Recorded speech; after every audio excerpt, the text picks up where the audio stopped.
Hello everyone, I am here with my bestie, Natalie. So we're going to be talking about a really interesting topic that I think that many people face directly after finishing school. So I'm going to first let Natalie introduce herself and then we're going to get talking. Awesome.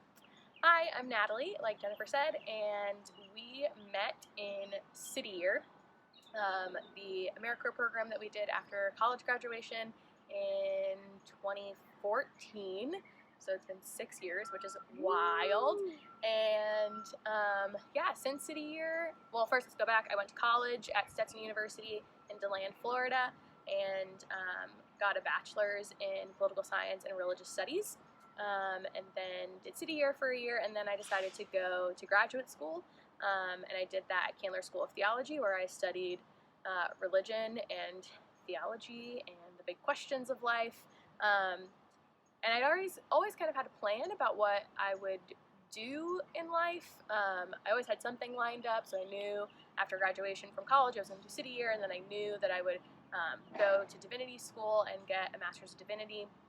And then after I graduated in 2018 from Candler, I really didn't have much of a plan other than I knew that I was moving to Florida and moving back to Florida with my husband, and got here and found a job really quickly, within a month, I think.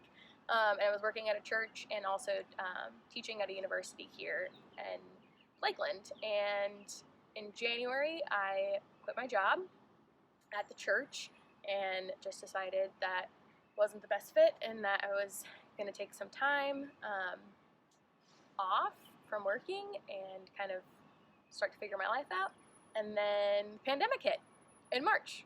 So yeah, now it's October and I'm still unemployed. So tell me about that journey from March to October. What has that looked like for you? What have you done during that time? And yeah, it's been really interesting. how so? In many ways. The first, I think, is like I've never not done anything. I've never had like real downtime that's not a summer. And even in the summers, I tried to do work when I could. So this is the first time that I've really had a lot of downtime.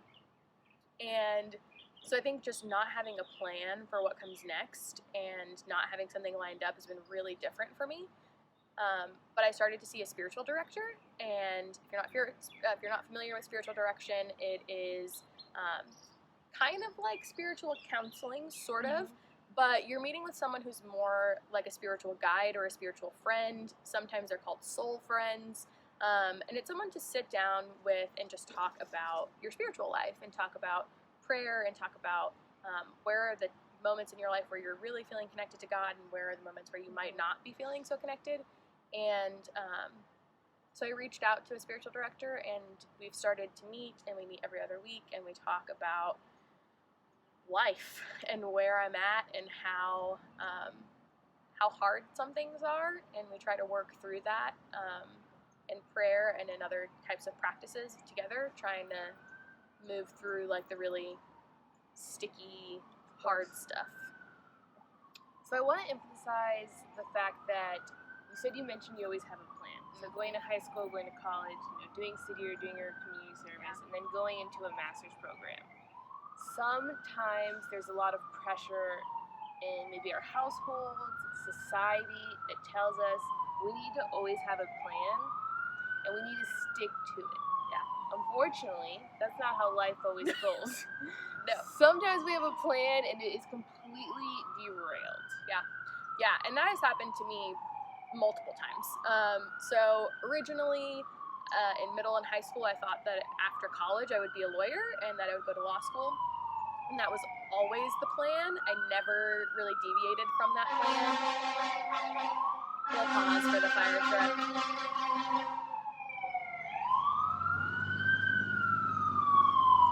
It's taking its time. Perfect. So I always thought that would be the plan. I never deviated from the plan. And so it was really hard for my parents when I told them that I wasn't going to go to law school right away after graduating from college, and that I was going to do a year of service. Instead, they really didn't know what to do with that information. And I really did feel like a lot of pressure to go to law school right after I was done with my year of service, because that was the plan. So the first time that the plan was derailed was when I decided to do a year of service. And then while I was doing my year of service, I was studying for the LSAT and applying to graduate programs, and I knew at that point that I would want to do a law degree and a theology degree at the same time, and so I started looking at programs that would allow me to do both, and then it just started to not feel right to go to law school, and I started looking at the courses that were offered, and I really wasn't excited by them. It just felt like not the right fit for me. So that was the second time the plan got derailed, and I decided not to go to law school and just go to theology school instead. And so I had a plan, but it was different than the plan that was always discussed and always thought about at home. So it took my parents a little bit of time to get used to that. And then when I went to Candler, the plan was to work for a nonprofit afterwards. It was never to work in church. That was never part of the plan.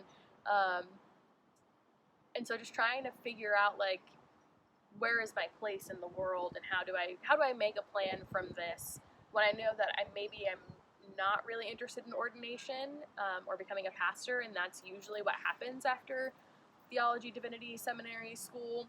And so that was really difficult to kind of navigate and figure out, but I thought the plan would be to work in a nonprofit. And then that plan got derailed, and also trying to, like, work out a plan when you have a significant other, I think also really, like, changes the dynamics, because you have to think about this whole other person that has plans for their life and dreams and hopes. And so, yeah, figuring out what our life together would look like really shifts the plan around. So yeah, there's so much pressure in the world to have a plan and to know what you're doing, and the months leading up to graduation from Candler were so stressful because I didn't have a plan, and everyone around me had a plan. I think that that's also so important, is, like, you can feel like you're the only one that doesn't have a plan, and everyone around you has their life together, and they're getting jobs, and they're having interviews, and they're doing all these really great things, and then you look at your life and you're like, I don't know anything that's happening. And it can be really stressful, and it was really stressful. So when we moved, I instantly felt the pressure to, like, find a job. Okay. And to have a plan and to know what was happening next. Why did you feel that pressure? Was it from you, externals? Yeah, I think both. I think I felt it in myself because I am a planner and I'd always had a plan, so I really put a lot of pressure on me to have a plan, and I also really wanted to financially contribute to our household, and so I couldn't do that if I didn't have a job, and so that felt like a lot of the pressure was from me, but also, like, my parents, I think society at large too, but also, like, you know, your group of friends is like, this is what I'm doing, what are you doing? Have you found a job yet? Like, and that's just, like, such common conversation. Yes, it's such common conversation in our culture. Like, when we meet people, we ask them what they do, and, like, and we know what we mean, right? We're asking what they do for a living, like, what do they do to What's their employment? What's their educational background? Exactly. And I think that that's a larger problem that, you know, we can't discuss fully right now, but yeah, when we ask people what we do, we expect a job title, and so yeah, I just felt so much pressure to have an answer to that question, because I knew, especially when I met people here, that that was going to be a question of me. Like, oh, what do you do?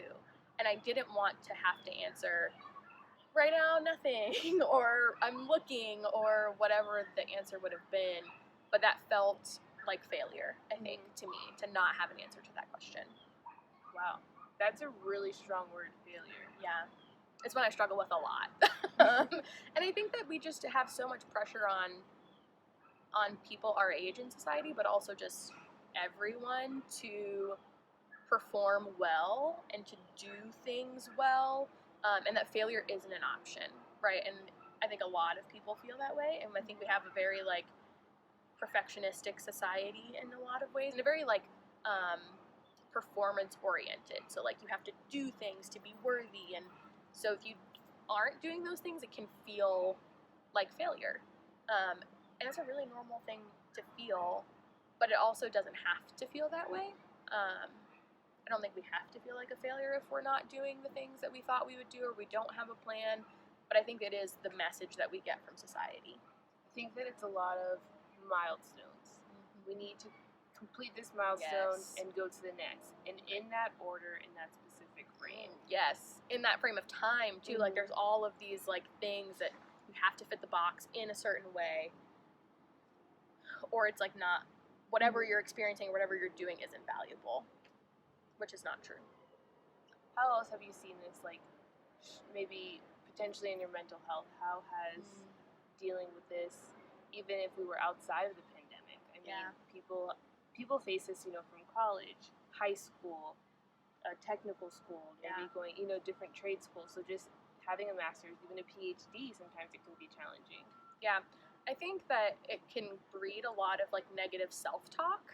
And so like if I already feel like not having a job makes me a failure, then I can start to like, and this is something that I'm working through right now, is that I'm trying to like recognize when it happens so that I can interrupt it, right? But you have this like negative self-talk of like, well, I'm not working, so I must be a failure, or I'm not working, so I must not be a productive member of society, or I binge watched The Bold Type yesterday and didn't do anything productive, and that makes me a bad person. Like, so if you really start to listen to yourself, say these things to yourself, it's really hard to do, but you have to interrupt it with something else, right? So something that I'm working through right now is like, how do I interrupt these thoughts, and with what? And I think that's something that I'm trying to do, is to interrupt it by saying, that's not true, right? Like, that's not a true statement. Let's take a step back. Like, what you just said about yourself is not true. You're not a failure. You're not useless because you're not working. You're not non-productive because you don't have a job. Like, so trying to witness those patterns first and observe them and be aware of them, so that you can then interrupt them with something that is true, instead of these like negative thoughts and lies that we tell ourselves that really don't do anything for us. Really changing those negative behaviors, because yes, they become thoughts, but then you also act on those thoughts, right? Because you truly and genuinely believe that that's true of you. Yeah, I think that's really true. I think we definitely start to, if we're like, oh, well, I'm a failure, then that keeps us from doing things that might really serve us. Like, if I already feel like, well, I don't have a job, that means I'm a failure, then I might not look for other jobs. I might not even put myself out there to apply for anything, because I already believe that I'm a failure.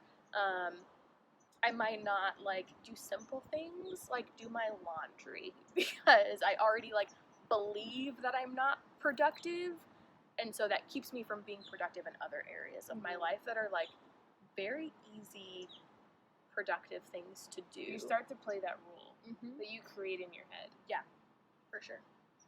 It's really great. What is something that you would like individuals who may be at the same stage, regardless of where they are, but they're kind of in that rut and unsure of what to do right now? Don't be afraid to take a break. Don't be afraid to not have a plan. I think we live in such a fast-paced society, and we live in such a world where it's like you have to be going all the time, and you have to have these next like big goals, and you have to reach those goals. There's a lot of like hustle culture, like what's your hustle and what are you doing to like make your dreams happen? That there's not a lot of room for rest, and we are not made to work at that kind of speed. Like, human beings need rest beyond just like your 8 hours of sleep. So like that's the first thing.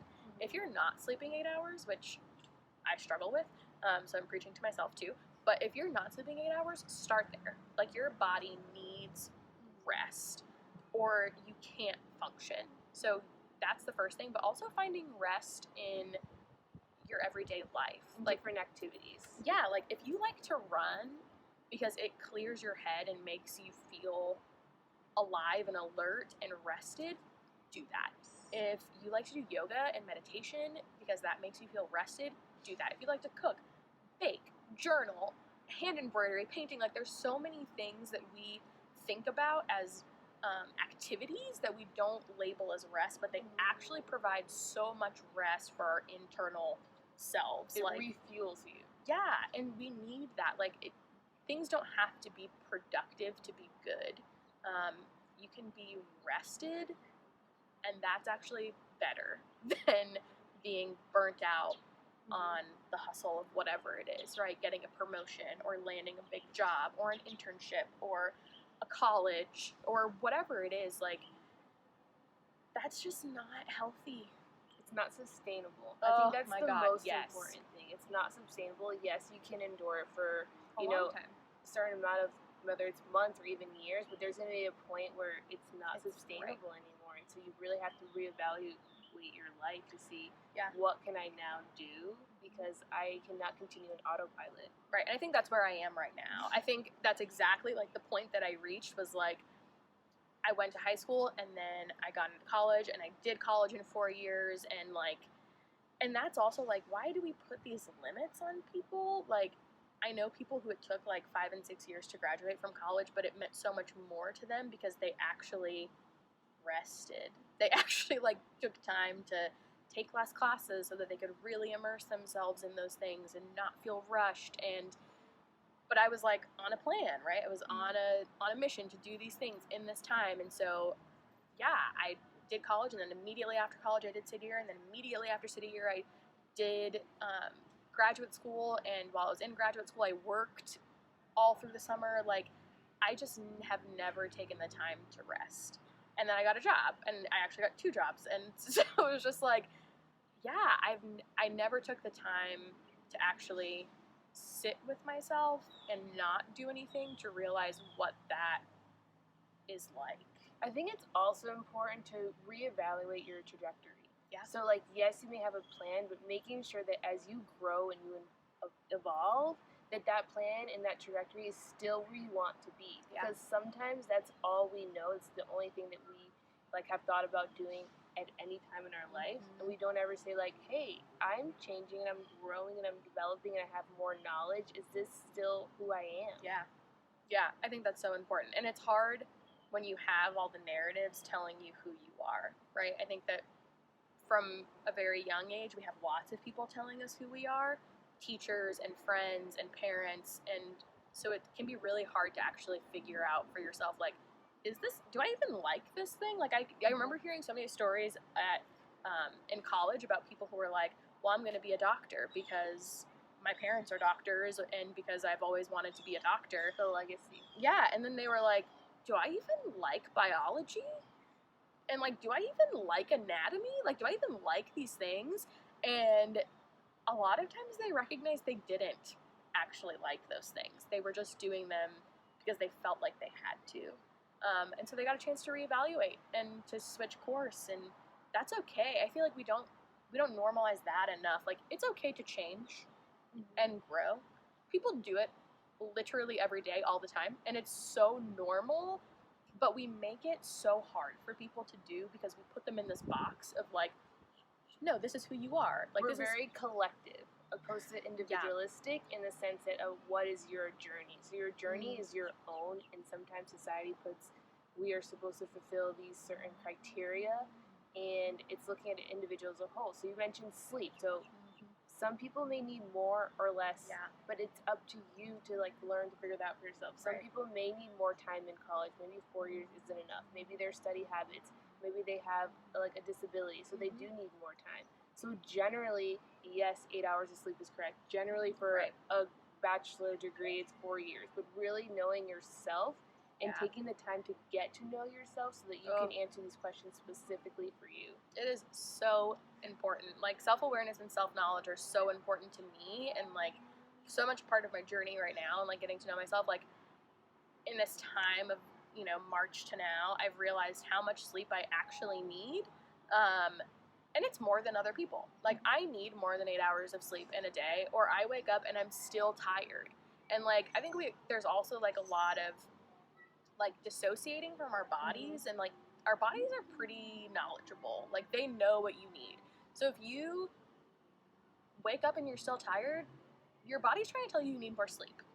It's really not hard, but I think we've become so detached that it makes it hard. Like, one of my favorite things about learning yoga was one of my first classes that I was in, the yoga instructor said, you know, come into lying flat on your back with your palms up, and if you fall asleep, that's okay. You probably need to sleep, and your body is trying to tell you that you need that. So if you fall asleep, it's okay, we'll wake you up before we all leave. Like, and I was like, wow, what permission for that so many people need, like, to just live and be. And like, we just don't do that. And I wish we did more. Yeah, I think that's a great note. She's so cute. Well, I think the purpose of this video is to really emphasize the importance of take it at your own time. Society is going to tell you and pull you in many different ways, but essentially it's important to take some time for yourself, reevaluate your own trajectory, see if you are doing what you really feel called to do, and it's okay to get off course. Yeah. Anything else you want to add? No, I think that's really perfect. Like, just don't let anyone else dictate what might be right for you. There's so many other options and choices out there that you can make. That's all we have today. Yay! Bye.